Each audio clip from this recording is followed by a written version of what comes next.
اگر عمران خان جو ہیں وہ کوئی انگیج کر لیتے یا انگیج ہو جاتے، کوشش تو ہوئی کامیاب نہیں ہوئی نا۔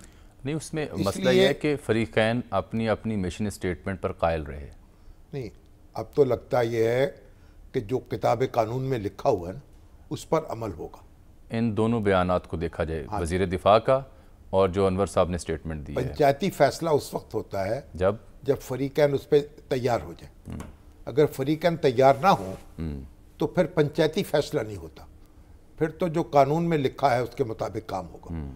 اور دیکھیں کہ جو جنرل باجوہ کا دورہ ہے بڑی اس کی اہمیت ہے، اور پاکستان کے لیے امریکہ کی اور امریکہ کے لیے پاکستان کی بڑی اہمیت رہی۔ تاریخی تعلقات ہیں دونوں ملکوں میں، 75 سال پورے کیے جی، وہ تو بات درست ہے آپ کی۔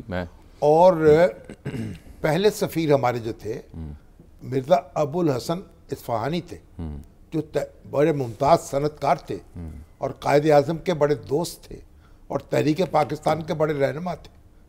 اور اس کے بعد پھر میرا خیال ہے محمد علی بوگرا سفیر رہے، سید امجد علی سفیر رہے۔ محمد علی بوگرا تو جب وزیر اعظم بنے ہیں تو یہاں سے سفیر تھے پہلے وہ، اور جب وہ وزارت عظمیٰ سے ہٹے ہیں تب دوبارہ سفیر مقرر ہو گئے۔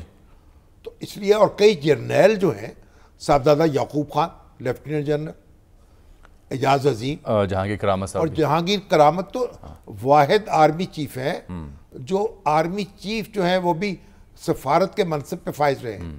تو یہ جو جنرل باجوہ ہیں ان کی جو سفارت کاری ہے، مجھے ایسے لگتا ہے کہ اگر ریٹائرمنٹ کے بعد بھی وہ کوئی نہ کوئی صورت ایسی ضرور نکلے گی کہ وہ کاروبار مملکت سے ان کی وابستگی رہے۔